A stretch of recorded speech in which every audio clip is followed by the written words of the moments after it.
Assalamualaikum warahmatullahi wabarakatuh. Kami dari kelompok 2 ingin menjelaskan mengenai pengertian SKU. SKU sendiri adalah arti dari syarat kecakapan umum. Nah, atau yang disingkat dengan SKU adalah syarat kecakapan yang wajib dimiliki oleh setiap anggota pramuka sebagai prasyarat untuk mendapatkan tanda kecakapan umum. Nah, SKU disusun menurut pembagian golongan usia pramuka, yaitu golongan siaga, ada golongan penggalang, dan ada golongan penegak, serta ada golongan pandega.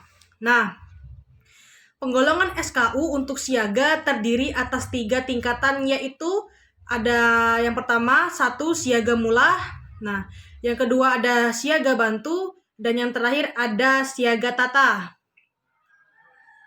Nah, siaga mula adalah tingkatan pertama syarat-syarat kecakapan umum dalam satuan pramuka siaga. Setelahnya baru siaga bantu dan siaga tata.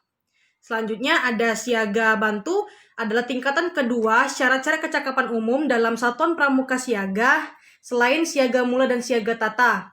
Yang terakhir ada siaga tata adalah tingkatan yang terakhir dalam syarat-syarat SKU dalam pramuka siaga setelah dari siaga mula dan siaga bantu. Nah, pramuka siaga yang telah menyelesaikan SKU dapat mengikuti pramuka Garuda untuk golongan pramuka siaga. Sekian itu penjelasan dari saya mengenai pengertian dari SKU serta penggolongannya.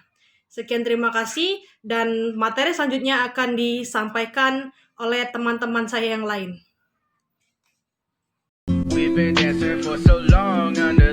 Apa sih pengertian dari SKU? Nah, sebelum kita melakukan pengertian, apa itu singkatan dari SKU?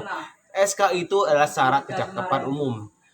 Dari pengertian syarat kecakapan umum adalah itu memiliki pengertian syarat kecakapan yang wajib dimiliki oleh setiap anggota pramuka sebagai prasyarat untuk mendapatkan tanda kecakapan, tanda kecakapan umum. Nah, di sini tentunya SKU itu disusun menurut pembagian golongan. Yang pertama golongan usia pramuka.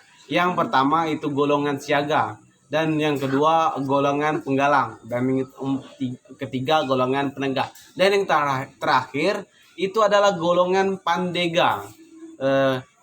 SKU ini tentunya ada juga berfungsi sebagai sebagai persyaratan bagi seseorang anggota pramuka untuk menjadi anggota yang di satuan atau gudep. Disebut juga gudep sekarang yang ada di sekolah-sekolah ini dinamakan gudep.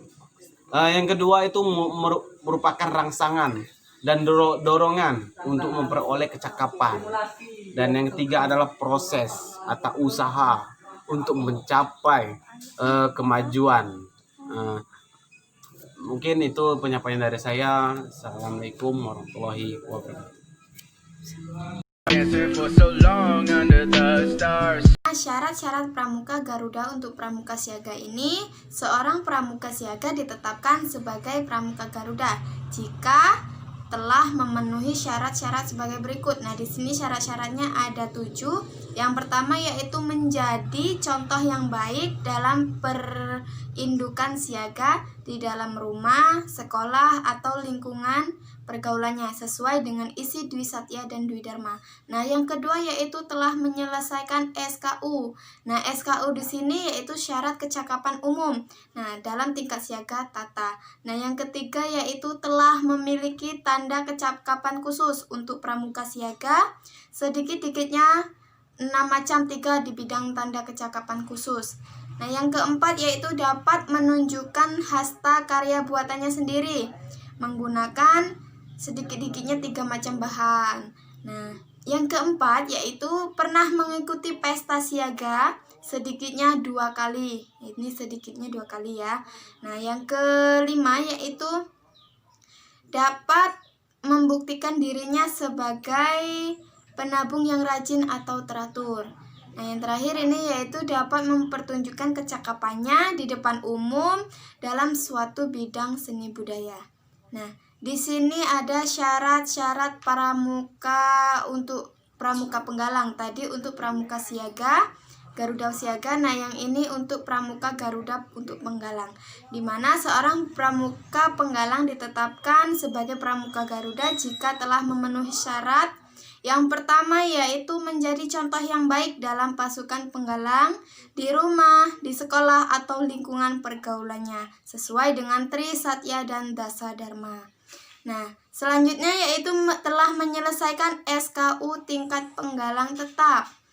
Dan yang ketiga itu telah memiliki tanda kecakapan khusus untuk pramuka penggalang, sedikit-dikitnya 10 macam dari 3 bidang tanda kecakapan khusus.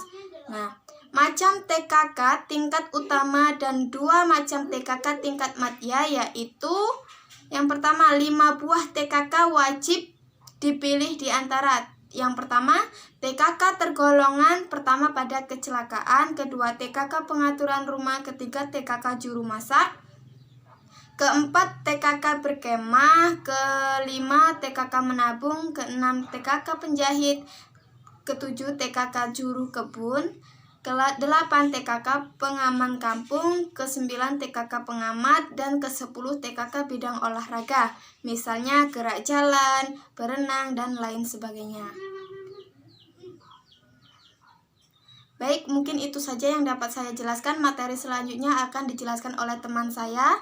Sekian, terima kasih. Salam Pramuka, salam.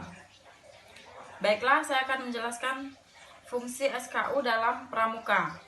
SKU disusun menurut pembagian golongan usia pramuka, yaitu golongan siaga, golongan penggalang, golongan penegak, dan golongan pendega. SKU berfungsi sebagai persyaratan bagi seorang anggota pramuka untuk menjadi anggota di satuan atau gudeg, merupakan rangsangan dan dorongan untuk memperoleh kecakapan. Fungsi lain dari SKU yaitu sebagai persyaratan bagi seorang anggota pramuka untuk menjadi anggota pramuka. Jadi, bila kita ingin menjadi anggota pramuka, salah satu syaratnya yaitu kita harus mempunyai SKU. Fungsi yang selanjutnya yaitu berfungsi sebagai rangsangan dan dorongan untuk memperoleh kecakapan. SKU berfungsi lagi sebagai proses atau usaha untuk mencapai kemajuan. Jadi dengan adanya SKU, kita itu ada petunjuk atau pedoman dalam pramuka untuk mencapai tujuan.